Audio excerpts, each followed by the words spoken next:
जीवन योग, जीवन योग, जीवन योग, जीवन योग, जीवन योग, जीवन योग, जीवन योग, जीवन योग।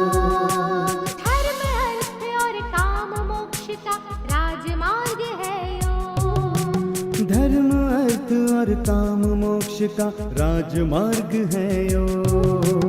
चित्त की चंचलता यहाँ मिटे, मन को भीतर शांति मिले। ओम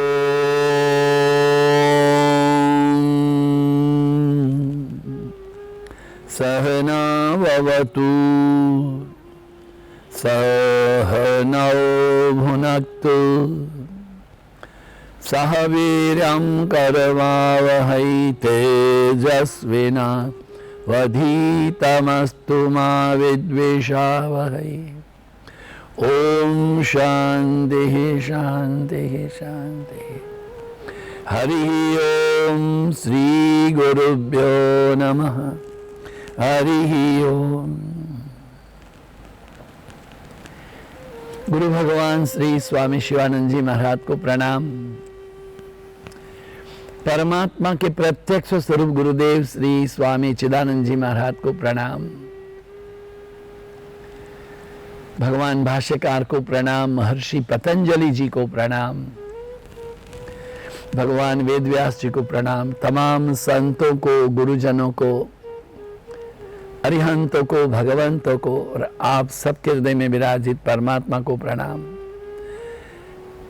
नमो नारायण, नमो नारायण, नमो नारायण।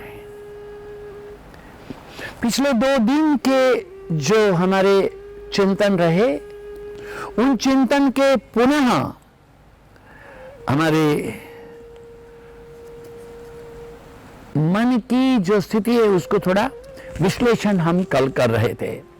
स्वप्न निद्रा ज्ञानालंबनम वा, ये समाधि बाद में 38वां सूत्र। हम जिनके ध्यान कर रहे हैं उनका जब सातत्य होगा तो उनके गुण हम में आएंगे। इसलिए मां शारदा मणि देवी कहती है, जगत में यदि सुख चाहते हो तो किसी के दोष का दर्शन मत करो। यदि आप किसी के दोष का दर्शन करेंगे आप में वह दोष आएंगे। सुख चाहते हो तो सभी के भीतर रहे हुए गुण का दर्शन करो। हाँ, ये इतवार को भी जो भगवत गीता चिंतन चालू हुआ ना, वो वेदव्यास जी ने युधिष्ठिर और भीष्म के दुर्गुण या अवगुण का भी वहां पर आलेखन किया है, जबकि कर्ण और दुर्योधन के गुणों को भी कहा है। तमाम व्यक्ति दुर्गुण वाली हो इसे मानने की आवश्यकता नहीं। हर व्यक्ति में कुछ गुण तो होते ही हैं। तो किसमें भी जो भी गुण हो उस गुण का चिंतन करें। पूरी समस्या वो हमारे व्यक्तिगत अस्तित्व के विसर्जन की है। The individual identity should merge in the absolute. व्यष्टि चेतना को समष्टि चेतना में एक रूप करना है। Individual identity. अभी एक सुंदर कथा कहेंगे। एक राजा थे, पशु और पंखियों की भाषा जानते थे। उनकी पशु पंखियों के जो है उसको ज्ञान उनको होता था। अब वो हर सप्ताह में एक बार जंगल जाएंगे। शेर है, भालू है, बाघ है, चीते, हाथी, हिरण, लोमड़ी, पशु पंखी, मोर, चिड़िया, तोते, कोयल सब जमा हो जाएंगे। राजा प्यार से रहेगा, उनसे बात करेगा, उनकी बात सुनेगा। बड़ी अच्छी सभा होती थी। सप्ताह में एक बार उस सभा में से एक छोटी सी चिड़िया आई। उसके सोने के पंख थे। चुटुर चुटुर चुटुर चुटुर बहुत ज्यादा बोलती थी, उछलती थी। राजा के कंधे में आके बैठ गई। राजा ने उसको ऐसे किया, आई यहां पर, तुम मेरे साथ महल में चलोगी? सबको पूछ लो, कहिए ये मेरे साथ महल में जा सकती है? हाँ हाँ खुशी से जा सकती है, जा। देखो सबने तो चलूंगी। एक बहुत बड़ा भवन, उसमें उन्होंने कोई सैकड़ों पेड़ लगा दिए कमरे के अंदर। उसके भीतर भी एक सुंदर सोने का पिंजरा रखा, चांदी की कटोरियां रखी, कितने खाने के अच्छे अच्छे वाद्य, और एक झूला भी रखा, उसमें झूल सकती है वो। अभी वो राजा ने जंगल में जाना बंद कर दिया। सुबह दोपहर शाम 3 बार आएगा, चिड़िया से बात करेगा, लम लम लम लम टम टम टम टम, ये किया। एक दिन पूछा राजा ने, अरे तुझको तेरे ये जंगल में जो यार दोस्त उनकी याद नहीं आती है? मैं तो यहाँ खुश हूं ना। अब मैं काफी दिन से नहीं गया जंगल में, जाऊं तो तू कुछ कहना चाहेगी? हाँ कह दो। राजा की राजभवन में हूं, बहुत बड़ा सुंदर कक्ष है, काफी सारे पेड़ लगाए गए हैं, सोने का पिंजरा है, हीरे का झूला है, चांदी के पात्रों में कितना खाना है, खुश हूं। राजा गए, पशु पंखी सब प्रसन्न हुए। राजा बहुत दिन के बाद में आए, बड़े प्रेम से सभी ने बात की। तब राजा ने खुद ने कहा, अरे वो आपकी जो बेटी रही ना छोटी सी गोल्डन चिड़िया जो हमारे यहाँ है, आप उसके बारे में, हाँ हाँ कहिए कहिए, वो कैसी है, कुछ समाचार भेजा क्या? ऐसा हाथी ने पूछा। बोले हाँ। क्या कहा उसने? कहा राजा के महल में हूं, बहुत बड़ा महल है, उसमें बहुत बड़ा कमरा है, उसमें बहुत सारे पेड़ लगे हुए हैं, सोने का बड़ा पिंजरा है, हीरे के झूले हैं, उसमें चांदी की कटोरी में बहुत खाने का है, बहुत खुश हूं। इतना सुनते सुनते हाथी ऐसे करके गिर गया। हाथी को देख करके शेर भी गिर गया, भालू गिर गया, चीता गिर गया, बाघ गिर गया, बंदर भी जैसे पक्के फल टपकते ऐसे गिर पड़े। राजा ने हिला हिला के देखा, There was no life, चेतन शून्य। क्या हो गया? राजा बड़ा दुखी होकर के महल में आया, जाकर चिड़िया से पूछा, अरे पगली तूने क्या संदेश भेजा था? मैंने तो यही कहा था, मैं यहाँ बहुत बड़े राजमहल में, बहुत सुंदर बड़े कमरे में, बड़े सारे पेड़ लगे हैं, बीच में सोने का पिंजरा है, हीरे का झूला है, चांदी के पात्र में खाने का बहुत है, खुश हूं। हाँ ये तो हमने उनसे कहा। फिर क्या हुआ? हाथी चक्कर खा के गिर गया। अरे फिर क्या हुआ? फिर क्या हुआ? शेर गिर गया। हाँ फिर बाघ, चीता, लोमड़ी, मोर, पोपट सारे गिर गए। ऐसे करके चिड़िया भी गिर गई। राजा बहुत दुखी हुआ, तो क्या करना? एक बड़े सोने के थाल में, रेशमी वस्त्र में चिड़िया को बांध करके बगीचे में जाके उसकी समाधि करेंगे। गड्ढा खोदा गया। पंडितों ने कहा उसको दफनाने के पहले, क्या कहते, भू समाधि देने के पहले स्नान कराना चाहिए। वो रेशमी कपड़ा खोला गया, जल डाला गया उसके ऊपर में, सहस्र शीर्षा पुरुषा, चिड़िया उड़ गई। अरे कैसे उड़ी? बोले यही तो संदेश मेरे मित्रों ने मुझे दिया था, मुक्ति चाहिए तो मरना ही पड़ेगा। देखिए क्या मरना है? अहंकार को मारना है। गर्व कियो सोई नर हार्यो, सिया राम जी से। बहुत जरूरी बात है, हम जितना हो सकता है सरल बने, सहज बने, अहम शून्य बने, दंभ छल और कपट के बिना रहें। जब तक मैं हूं ऐसी सभानता रहेगी। अस्मिता तो चाहिए, अस्मिता से ही अस्तित्व है, किंतु हमारी अस्मिता अहंकार सबर नहीं होनी चाहिए। जब तक मैं हूं ऐसी समानता, आई एम, ध्यान की संभावना नहीं है। ये हमारे जीवन की सबसे बड़ी बाधा जो है वह यही है, आई एम। हमारे पुराणों में, हमारे शास्त्रों में ये हूं पद के, मैं पद के अहंकारी लोगों की अनेक कथाएं हैं। दक्ष की मृत्यु भी उसके अहंकार के कारण तो हुई। उनकी पुत्री सती महादेव के ना कहने पर भी पिता के यज्ञ में गई, दुखी हुई और अग्नि में भस्मीभूत हो गई। रावण की मृत्यु का कारण भी उसका अहंकार था। अहंकार है वह हमारी साधना, आध्यात्मिक पथ पर सबसे बड़ा अवरोध है। जब तक ये शरीर है, मन, बुद्धि, चित्त और अहंकार रहेंगे।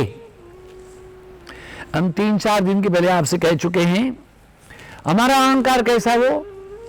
भगवान श्री रामकृष्ण बरमदेव ने कहा कि आलू पटोलेर मतो, जैसे पानी उबल रहा है, आलू के 2 टुकड़े, परवल के 2 टुकड़े डालो, वो पानी के साथ में ऊपर नीचे होते हैं, किंतु कुछ ढीठ आलू होते हैं जो बैठे रहते हैं। बड़ी बात है, मैं क्यों करूं, मैं क्यों जाऊं। हमने आपको रविंद्रनाथ टैगोर की कहानी भी बताई थी कि उनके सामने पड़ोसी नहीं आए उनको ग्रीट करने के लिए ना, रविवार खुद जब गए थे, now I believe that you are suppose to have it. बड़े अहंकार है। हमारी साधना और हमारे आध्यात्मिक पथ के आरोहण में हमारी सबसे बड़ी बाधा है वह अहंकार है। और तो अहंकार कैसा होगा? सात्विक अहंकार है, उसको आप प्रश्रय करें। सात्विक अहंकार क्या है? मैं दास हूं, नानिक दास सदा कुर्बानी, नानिक दास, मैं गुलाम, मैं गुलाम, मैं गुलाम तेरो, तू साहेब, तू साहेब, तू साहेब मेरो। मैं गुलाम, ये मैं हूं। कौन हूं? हे प्रभु, मैं तुम्हारा गुलाम हूं।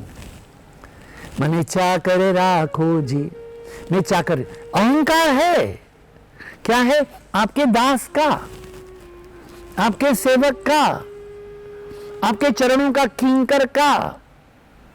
हाँ, पाद पद्म चंचरी कह, ऐसा लोग लिखते, आपके चरण कमल का मैं भ्रमर, ऐसा हूं।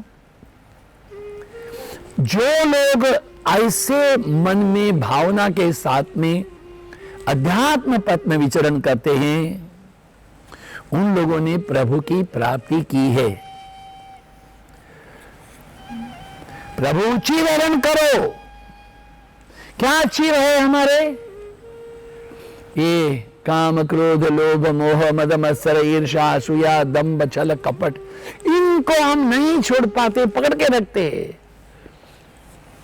भगवान ने गोपियों के चिर हरण किए तो उनके वस्त्रों को नहीं ले गए थे। गोपियों में जो सूक्ष्म अहंकार रहा, आई एम,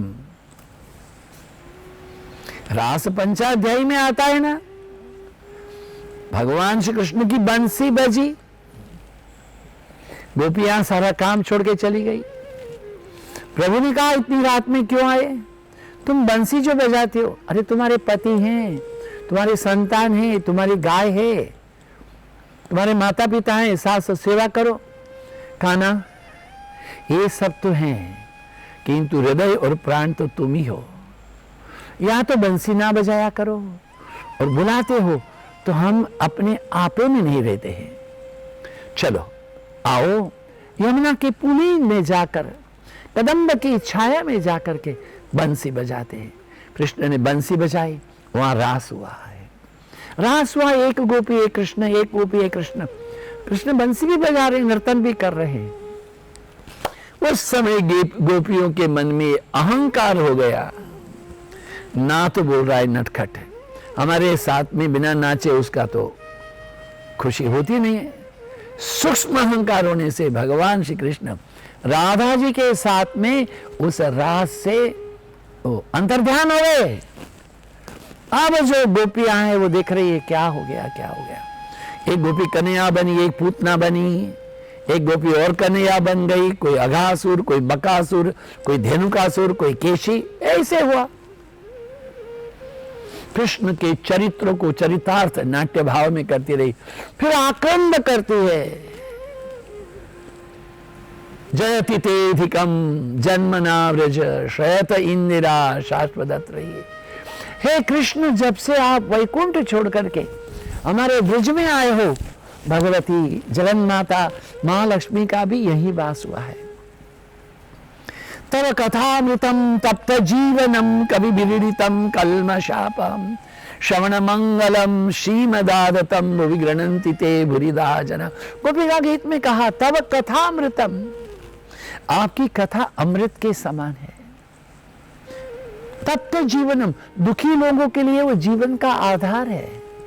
तप्त जीवनम तव कथामृतम तप्त जीवनम कवि विरीडितम, जो कबीर मनीषी परिभू स्वयंभू है, जो परम तत्व का चिंतन करते उनके हृदय के आप प्राण हो। कवि विरीडितम कल्मशाप, उस सभी के हृदय की दुख को यातना को आप दूर, कल्मश ये राग द्वेष को दूर करते हो। कल्मशाप हम श्रवण मंगलम, पुनः पुनः युग बीत गए, फिर भी हर वर्ष कृष्ण जन्माष्टमी का उत्सव में नंद घेर आनंद भय होता रहता है। अरे भागवत कथाएं कितनी होती है, हर भागवत कथा में चतुर्थ दिन में पुनः नंद घेर आनंद भय होता है। देखिए कृष्ण 5000 वर्ष पे पुनः पुनः वो संभवामी युगे युगे नहीं है, वो संभवामी क्षणे क्षणे। क्या रहस्य क्या है? रहस्य यही है कि हम उनके पास में हमारी आरजू करते हैं, हमारी प्रार्थना करते हैं, ए प्रभु हमारा चीर हरण करो। यही मद, यही मत्सर, दंभ, छल, कपट, अहंकार के चीत प्रभु अवश्य दूर करेंगे। मानसिक विकार और अहम ममत्व कभी भी संभव नहीं होंगे। देखिए महर्षि पतंजलि के जो चिंतन है उसमें विशिष्ट क्षमता संपन्न कोई है तो वह है उनकी उदारता है। वो मानव की बुद्धि की गहन समझदारी की उनको अनुभूति है। ये पूरे वैज्ञानिक है, मनोवैज्ञानिक है। इन्होंने भक्ति पद नहीं बताया ढोल बजाओ हरे कृष्ण करो ना, वेरी सिस्टमेटिक एंड साइंटिफिक आरोहण करने के लिए कहा है। योग सूत्रों का आलेखन भी ऐसे ही किया गया है। महर्षि पतंजलि दूरदर्शी है, दृष्टा है, उनका चिंतन समग्र विश्व को स्वीकार्य है। आपको पता है कि नहीं मुझे पता नहीं, पूरी दुनिया में विशेष रूप से पाश्चात्य विश्व, अरे ताइवान में, चीन में, जापान में, अमेरिका में, इंग्लैंड में, कनाडा में लोग कहते हैं पतंजलि योग दर्शन का प्रवचन करो। हाँ, एक एक सूत्र के प्रति 4-4, 5-5 दिन, 1-1 घंटा प्रवचन होते हैं और बड़े चाव से सुनते, रिकॉर्ड करते, उसका चिंतन मनन करते। हाँ, हमारे जैसे लल्लू चप्पू नहीं है ना। उनके शाकाहारी जीवन कैसे पता है? वो प्याज लहसुन तक नहीं खाते, वो शाकाहारी कहलाते। चाइना में हमें निमंत्रित किया गया। लॉस एंजल्स में रहे हुए एक थॉमस काउ, वो चाइनीज प्रोग्राम के एंकर रहे, हमारे योग कक्षाओं में आते थे, शंख प्रक्षालन किया। उन्होंने चाइना में निब्बाण योगा ऐसी संस्था खड़ी की और वो जो नाइकी जूता होता है, नाइकी, वो पैदा पहले हुआ था चाइना में।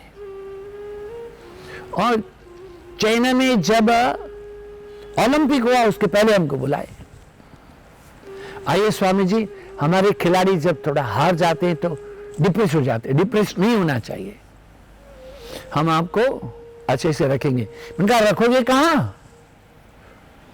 क्योंकि जितनी भी चीजें हिलती है वो सब कुछ चाइना वाले लोग खाते हैं। चींटी है, मंकोड़ा है, कॉकरोच है, छिपकली है, सब कुछ खा लेते हैं। मेंढक, हमने जैसे कि आलू के चिप्स तल के खाते हैं ना, वो फ्राइड फ्रॉग लेस करते हैं। मैंने कहा ऐसी जगह में रखो जहां कभी किसी ने मांसाहार नहीं किया हो, शाकाहारी हो। They took a hell of a time। और एक बौद्ध मठ बड़ा पुराना था, वहां उन्होंने कहा हमारे यहाँ कोई भी आए तो उनको 2 घंटा सेवा। हमने कहा जरूर करेंगे। उनके बगीचे की पानी में देता रहा, उससे झाड़ू साफ करता रहा बगीचे को। 7 दिन ऐसे रहे, मुझे प्रसन्नता थी। मैं क्यों कहता हूं ये बात है, लोगों को पतंजल सूत्र में पूरे विश्व में आजकल रुचि है, हमें पता नहीं है पतंजल क्या होता है। ध्यान दें, पतंजलि दूरदर्शी है, दृष्टा है, उनका चिंतन समग्र विश्व को स्वीकार है। उनके तमाम तत्व चिंतन में कोई जाति, कोई धर्म, कोई मतांतर और किसी को ठोक करके अपनी बात को सही कराने के लिए नहीं है। ना ना ना, वो अपनी बात को ही हम ही सही हैं, हमारे अतिरिक्त आपका कोई कार्य नहीं होगा। My master is only saviour. अगर आप नहीं आओ तो नरक में जाओगे। नहीं, खुले आकाश के समान है, गगन सदृशम तत्वमस्यादि लक्ष्यम, यही है। हम कैसे भी अज्ञान में जीवन यापन करते हो तो हम मूड में हो, तभी वो कहते हैं कि मेरी बात को स्वीकार करना है कि नहीं करना है, it's all up to you.